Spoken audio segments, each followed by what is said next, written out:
사람들 여러분, 큐티를 읽어드립니다의 윤한성 목사입니다. 반갑습니다. 잘 지내셨습니까? 자, 이제 조금만 있으면 이제 크리스마스가 옵니다. 그렇죠? 저는 우리 주님께서 이 땅에 크리스마스에 오신 것이 너무 좋습니다. 우리 주님께서 나의 죄를 위해서 내가 주님의 또 사랑스러운 자녀가 될 수 있게 하기 위해서 그분이 이 땅에 오셨고 또 아기로 오셨고 우리와 같은 똑같은 삶을 살아주셨습니다. 그리고 결과는 뭡니까? 십자가에서 나를 대속해서 죽어주셨습니다. 그래서 제가 또다시 주님의 자녀가 될 수 있었습니다.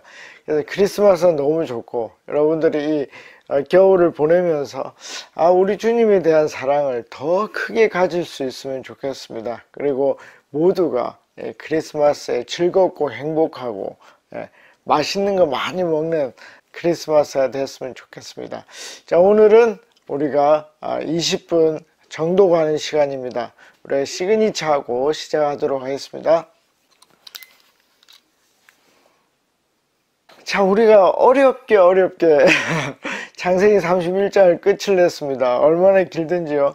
근데 31장을 쭉 계속 읽어보시면 여러분들도 이 야곱이 얼마나 그 어려운 시간들을 연단을 잘 견뎌냈는지 알 수 있을 것입니다. 그리고 만약에 여러분들 마음속에 소원이 하나님, 나도 한번 당신이 나를 사용해 주십시오.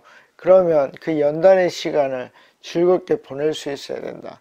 뚫어낼 수 있어야 된다. 그리고 그것이 고난이 아니라 즐거움이다 하는 것을 여러분들이 보시면 좋겠습니다. 자, 32장은 어떨까요? 32장도 완전 재밌습니다. 우리 32장 보도록 하겠습니다. 1절입니다. 야곱이 길을 가는데, 여러분 이 길은 어떤 길입니까? 하나님이 주신 길입니다. 여러분, 하나님이 주신 길에는 난관이 있을까요? 없을까요? 보면 알겠죠? 하나님이 주신 길이고 그 말씀에 의해서 야곱은 출발을 했고 노정에 있습니다. 하나님의 사람들이 그를 만난지라. 이게 굉장히 중요한데, 그러면 야곱이 첫째로 뭘 느꼈겠습니까? 이 길이 어떤 길이다? 하나님이 가라고 한 길이구나 하는 것을 분명하게 알 수 있는 증거였습니다. 그리고 제가 지난번에 말씀을 드렸듯이 하나님의 성령은 어디에서 경험할 수 있다? 선한 일에서 경험할 수 있다. 그 얘기는 뭡니까? 여러분, 하나님이 주신 그 길로 가는 사람은 그 길에서 누구를 만나죠? 하나님의 사자들을 만날 수밖에 없습니다. 이게 굉장히 중요합니다, 여러분. 물론 뭐 악한 길에 있어도 하나님이 특별히 그 사람을 사랑해서 부르실 때 하나님의 사람을 경험할 수 있습니다. 발람이 그랬죠. 발람이라 여러분들은 알 수 없는데 발람이라는 거짓 선지자가 있었는데 그 하나님이 그 나귀입니까? 나귀를 딱 잡아 세웁니다. 그러니까 악한 일을 하러 가는 그 발람 앞에 하나님이 나타납니다. 그때 발람이 어떻게 합니까? 그 악한 길에서 하나님을 만나지만 하나님의 뜻대로 하지 않죠.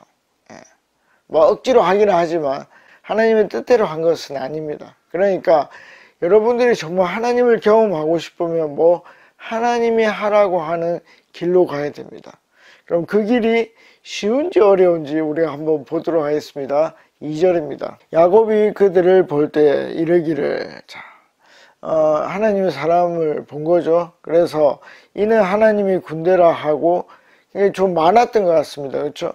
그 땅 이름을 마하나임이라 하였더라. 이 마하나임은 하나님의 군대들, 복수형을 나타내는데 임이 붙으면, 임이 붙으면, 특별히 뒤에 임이 붙으면 복수입니다. 그래서 하나님의 군대라라고 이름을 붙여주었습니다.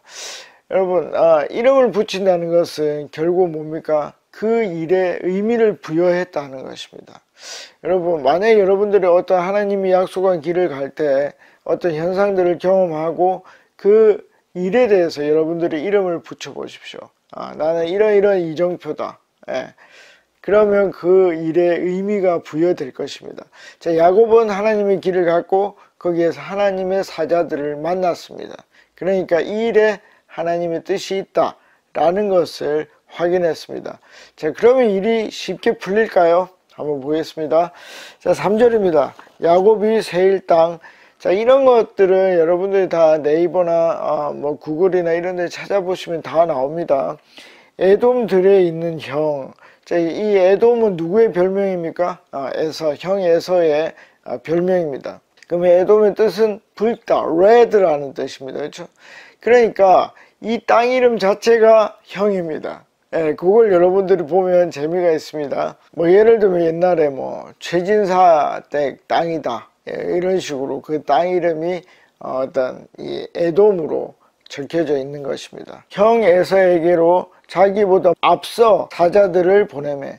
자, 이 사자들은 1절에 나오는 사자하고는 다른 겁니다. 이건 뭐죠?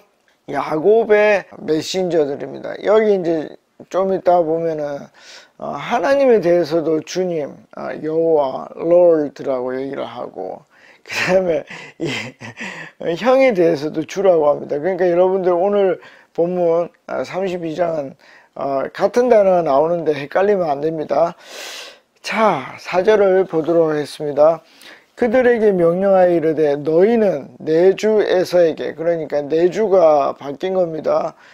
그럼 이게 믿음이 있는 일인지 믿음이 없는 일인지 한번 보도록 하겠습니다. 이같이 말하라. 주의 종 야곱이, 이 주는 여호와가 아닙니다. 누구죠? 에서를 얘기를 하는 것입니다. 주의 종 야곱이 이같이 말하기를 내가 라반과 함께 거류하며 지금까지 머물러 있었사오며. 5절도 읽어보겠습니다. 내게 소와 나귀와 양떼와 노비가 있으므로 사람을 보내어 내 주께, 내 주는 누굽니까? 에서죠. 알리고 내 주께 은혜 받기를 원하나이다 하라 하였더니. 아멘. 자, 이거를 메신저들에게, 사자들에게 이렇게 얘기를 한 것입니다. 자, 여러분, 그러면 에서를 주라고 얘기하는 거, 이게 믿음의 행동입니까? 믿음의 행동이 아닙니까? 제가 이거 왜 시비를 걸죠? 요게 이제 그 아브라함 시대 때 이런 비슷한 일이 일어났습니다. 자, 아브라함이 이 기근을 당해서 이집트로 내려갑니다. 그때 신앙 고백을 하죠. 누구를 통해서 신앙 고백을 하죠? 아내 사라를 통해서 신앙 고백을 합니다. 네가 내 누이라고 하면 내가 살 것이고 아니면 나는 죽을 것이다. 그러니까 여호와로 인해서 내가 살고 여호와로 인해서 내가 죽는 게 아니라 너를 통해서 그렇게 된다는 것입니다. 그러니까 여기에서 주님은 아내 사라가 되는 것입니다. 그때는 사례였죠.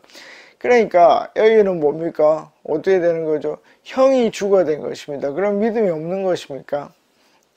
오늘 이제 이 얘기를 계속 제가 할 건데, 여러분, 믿음은 이성이 필요 없는 겁니까? 전략이 필요 없는 것입니까? 저는 그렇지 않다고 생각합니다. 왜 그렇죠? 제가 이제 쭉 제 강의를 쭉 들어보신 분들은 아실 텐데, 하나님은 인간에게 자유의지를 주었습니다. 그 자유의지는 뭡니까? 우리 이성과 경험과 신앙과 모든 것이 융합된 것입니다. 그러니까 그 자유의지로 결정할 수 있는 것입니다. 그러니까 아주 높은 의미가 되겠죠. 그러니까 인간은 이 자유의지, 이성, 이것을 사용을 해야 됩니다. 왜? 하나님이 원하시기 때문에. 그래서 그 나의 이성과 나의 전략과 믿음이 융합되어서 나타나기를 원하는 게 하나님의 뜻입니다. 그게 하나님의 뜻입니다. 그러니까 지금 나중에 가면 좀 무서워해요, 야곱이. 그것은 이제 목숨에 관한 것이고 자녀들과 아내에 관한 것이기 때문에 무서울 수 있습니다. 믿음의 사람도 무서울 수 있습니다. 무섭지 않은 사람이 어디 있습니까? 그렇지만 제가 말씀드리는 건 뭐냐면 왜 이렇게 했느냐 하는 것입니다. 왜 내 주라고 했느냐 하는 것입니다. 이것은 단순히 하나님을 버린 게 아니고, 저는 저의 관점은 아브라함이 사라를 주로 섬겼던 것과 여기에서 에서를 주라고 부르는 것이 다르다고 지금 얘기를 하는 것입니다. 이건 뭐라고요? 전략이라고 생각을 하는 것입니다. 이렇게 해야 뭐가 되죠? 에서에 얼어붙었던 마음이 녹아진다 하는 것입니다. 그냥 기도 딱 한 번 하고 나는 간다, 나는 형을 만난다. 그게 지혜롭지 않을 수 있고 그게 하나님의 뜻이 아닐 수 있다는 것입니다. 제가 지난 시간에 말씀드렸듯이 사무엘이 뭐죠? 다윗에게 이렇게 기름 부음을 하러 갈 때 사울에게 뭐라고 보고했다고요? 예, 제사 지내러 간다 라고 얘기했다는 것입니다. 예, 아니 뭐 믿음을 딱 가지고 뭡니까? 예, 가서 나는 새로운 왕에게 기름을 붓겠습니다. 그렇게 해도 됩니다. 그러나 저는 전략을 그렇게 짤 필요가 없다라고 생각을 하는 것입니다. 그럼 여러분들은 어떻게 할 것입니까? 나는 믿음이 좋기 때문에 나는 그냥 완전 직진이다. 그렇게 하셔도 됩니다. 그러나 저는 이 야곱의 생각에 동의한다는 것입니다. 형의 마음을 이렇게 누그러뜨리는 것이죠. 그리고 만약에 형의 마음을 얻을 수 있으면 그건 완전 최고로 좋은 것입니다. 그래서 이런 처음에 작업들을 해둔다고 저는 보고 있습니다. 자, 그 다음에 5절의 뒷부분에 보면은 내 주께 알리고 하는 단어가 있습니다. 저는 이 알리고 하는 단어에 방점을 찍는데 무게를 많이 둡니다. 왜?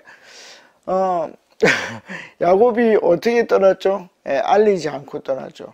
형이 자기를 죽이려고 한다는 걸 듣고 너무 무서워서 알리지 않고 떠났습니다. 그러니까 적극적이든 또 소극적이든 그냥 속이는 것입니다. 거짓말을 한 것이죠. 그런데 이 알린다는 것은 무엇입니까? 내가 변했다는 걸 보여주는 것입니다.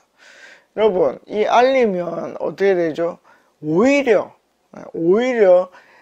에서의 땅이 침범하지도 않았는데도 불구하고 내가 공격당할 수 있습니다. 그런데도 불구하고 뭐죠? 일부러 알리는 것이죠. 반대를 하든 나를 받아주든 그 모든 것을 하나님 뜻에 맡긴다고 저는 생각을 합니다. 그래서 알렸다고 생각을 합니다. 자, 그런데 지난번에 안 알린 적이 있었죠. 뭡니까? 자기 외삼촌 라반, 장인인 라반에게는 알리지 않았습니다. 그러니까 우리는 언제 알리고 우리는 언제 알리지 않을 것인지 여러분들이 판단을 해야 됩니다. 그런데 제가 원하는 건 뭐죠? 기도해야 된다는 것입니다. 알리든 알리지 않든 기도하고 그 행동을 할 때 하나님 우리에게 지혜를 주시고 또 그 일에 함께 하신다는 것입니다. 기도하지 않으면 하나님이 그때의 지혜를 줄 수도 없고 함께 할 수도 없다는 것입니다. 왜? 하나님은 우리의 자유의지를 너무 좋아하기 때문에. 자, 이해하셨죠? 나는 어떻게 할 것인지 여러분들이 결정하시면 좋겠습니다. 자, 6절입니다. 사자들이 야곱에게 돌아와 이르되. 자, 요것은 완전히 만났는지 안 만났는지 모르지만 어쨌든 그 상황을 맞닥뜨리고 이제 사자들이 온 것입니다. 그래서 말을 했는데 우리가 주인의 형 에서에게 이른즉 그가 400명을 거느리고 주인을 만나려고 오더이다. 그러니까 무슨 얘기죠? 만나서 대화를 해본 건 아닐 수 있습니다. 그런데 현상적으로 뭐죠? 400명을 데리고 나타난 것입니다. 자, 그러면 여기에서 우리가 분위기를 볼 수 있죠. 그러면 에서가 지금 야곱에게 호의적일까요? 적대적일까요? 자, 호의적입니까? 적대적입니까? 단순히 우리가 알 수 있죠. 이건 적대적인 것입니다. 400명을 데리고 나왔다는 것은 싸우러 왔다고 볼 수 있습니다. 그리고 그런데 우리가 하나 더 이제 미루어 짐작을 해보면 이거는 성경에 안 나타나니까 미루어 짐작을 해보면 이 무리가 야곱이라는 거를 에서가 알았을까요? 저는 몰랐다고 생각을 합니다. 알 수가 없죠. 그러니까 아주 큰 무리가 오니까 에서는 반사적으로 이렇게 누군지 모르니까 적일 수도 있으니까 나왔다고 생각을 합니다. 그런데 야곱은 지레 겁을 먹었겠죠. 그래서 저는 그렇게 봅니다. 여러분들은 에서가 알고도 이렇게 나왔다고 해석을 해도 크게 무리는 없을 것이라 생각을 합니다. 자, 6절의 반응에 야곱이 다시 7절로 반응을 합니다. 야곱이 심히 두렵고 답답하여 겁을 먹은 거죠. 겁을 먹은 것입니다. 여러분, 하나님의 길을 가면 겁을 먹을 일이 없죠. 하나님 가라 했으니까. 하나님 기도하라고 했으면, 예, 뭐 겁낼 게 뭐가 있습니까? 다 잘 되겠지. 지금 제가 말하는 게 뭐죠? 그렇지 않을 수 있다는 것입니다. 왜냐하면 이건 좀 굉장히 어려운데, 하나님은요 이 세상이 악하다는 이 악한 플랫폼, 이 플랫폼을 바꾸지 않습니다. 그게 이제 그냥 뭐 단순하게 얘기를 하면, 가라지와 알곡을 언제 구분하죠? 좀 미리 구분해 주면 좋은데 언제 합니까? 예, 맨 마지막 날 합니다. 그 두 가지 이유가 있는데, 하나는 가라지에게도 기회를 주는 것입니다. 그런데 또 하나 중요한 건 뭐냐면, 알곡을 상하게 할 수 있거든요. 가라지를 빼면서. 그래서 맨 마지막에 그렇게 결정을 합니다. 그러니까 하나님의 길을 간다고 해서 그 위험 요소들이 없는 게 아닙니다. 그건 그대로 있고, 그러나 하나님의 축복이 거기에 있는 것입니다. 그래서 야곱도 뭐 마음이 겁이 나고 답답할 수 있다 하는 것입니다. 여러분들도 마찬가지일 것입니다. 그런데 이게 신앙이 좀 자라다 보면 뭘 느끼냐면, 그게 있는데 하나님 나를 붙잡고 있네, 하나님이 내 옆에 있네 하는 걸 경험합니다. 그러니까 뭐냐면 두 개가 병립하는 거예요. 무섭고 떨리는 마음이 있고, 그걸 딱 잡아주는 하나님의 마음도 있다 하는 것입니다. 그리고 만약에 그게 하나님의 뜻에 맞는 것이면 이 떨림이 하나님의 이 손아귀 안에 들어 있습니다. 그런데 만약에 그게 그 하나님 원하는 게 아니면 이 떨림이 커서 빠져나올 것입니다. 그건 여러분들이 좀 보시면 되겠습니다. 자, 그래서 무섭고 떨렸습니다. 자기와 함께한 동행자와 양과 소와 낙타를 두 떼로 나누고, 또 이제 또 머리를 쓰죠. 또 머리를. 그래서 야곱은 제가 근본적으로도 머리를 쓰는 사람이라고 얘기를 했지만, 저는 이걸 전략으로 봅니다. 하나님이 뭐죠? 나를 축복한다 했지만 내 나름대로 뭡니까? 둘로 나누어서 더 전략적으로 가는 것입니다. 결국은 뭐죠? 하나님의 뜻대로 될 것입니다. 그렇지만 사람이 그 문제를 어떻게 방어해 나가는가 하는 것을 보는 것입니다. 여러분, 그러니까 제가 믿음을 처음에 갖기가 쉬웠겠습니까? 적었겠습니까? 이게 쉽지 않았습니다. 왜요? 나는 생각이 너무 많은 사람이거든요. 이렇게 생각을 하는데 누구를 믿습니까? 근데 뭐죠? 어느 순간에 이 내 어떤 생각이 하나님 안에 있어야 안전하구나, 그걸 느낍니다, 여러분. 이게 완전 소용없다는 게 아니라 결국 소용없습니다. 이걸 여러분들이 잘 해석해 보시면 좋겠습니다. 그러나 저는 전략을 짜는 것은 지혜로운 일이다 라고 생각한다는 것을 분명히 얘기를 드립니다. 자, 그래서 이유를 말하죠. 8절. 이르되 에서가 와서 한 떼를 치면 남은 한 떼는 피하리라 하고, 뭐 이렇게 될 겁니다. 머리를 쓰는 거죠. 9절입니다. 야곱이 또 이르되 내 조부 아브라함의 하나님, 내 아버지 이삭의 하나님 여호와여, 주께서, 이 주는 뭡니까? 에서가 아니죠. 여호와 하나님이죠. 그러니까 이런 게 헷갈리면 안 됩니다. 전에 내게 명령하시기를, 이거 재밌습니다. 내 고향 내 족속에게로 돌아가라, 내가 내게 은혜를 베풀리라 하셨나이다. 아멘. 여러분들은 기도할 때 어떻게 기도합니까? 약속을 붙들고 기도해야 됩니다. 하나님이 나에게 그렇게 말씀하지 않았습니까? 약속을 붙들고 해야 됩니다. 그게 최종적으로 어떤 식으로 나타날지 모르지만, 그러니까 믿음이 어릴 때는 내가 원하는데 뭘 끼워 맞추죠? 하나님의 말씀을 끼워 맞춥니다. 하나님의 약속을 끼워 맞춥니다. 그런데 제가 이제 말씀드리는 건 뭐냐면, 야곱은 어떤 길로 가고 있죠? 하나님의 길로 가고 있습니다. 그리고 어느 정도 신앙이 성숙했다 말입니다. 그러니까 이것은 그냥 내가 원하는 바를 이루기 위해서 하나님의 말씀을 끼워 맞추는 게 아니라 하는 것입니다. 그러면 하나님의 약속을 붙들고 기도하면 하나님은 어떻게 반응하시겠습니까? 그 약속을 지키는 것입니다. 그게 10편 23편에 나오죠. 뭐라 얘기하죠? 내 이름을 위하여 의의 길로 인도하시는 것입니다. 내 이름이 달려있기 때문에, 여호와라는 이름이 달려있기 때문에 그렇게 되는 것입니다. 자, 오늘은 우리가 9절까지 이제 보고 그 기도가 좀 더 연결이 됩니다. 다음번에는 좀 더 이 기도에 대해서 살펴보도록 하겠습니다. 자, 여러분 다시 한번 읽어보면서, 하나님의 길에 왜 위험성이 있지? 그럼 나는 전략을 세울 것인지, 그러면 나는 그냥 기도만 하고 갈 것인지, 나는 어떻게 할 것인지 결정을 해보시면 좋겠습니다. 다음에 뵙겠습니다. 안녕히 계십시오. 파워.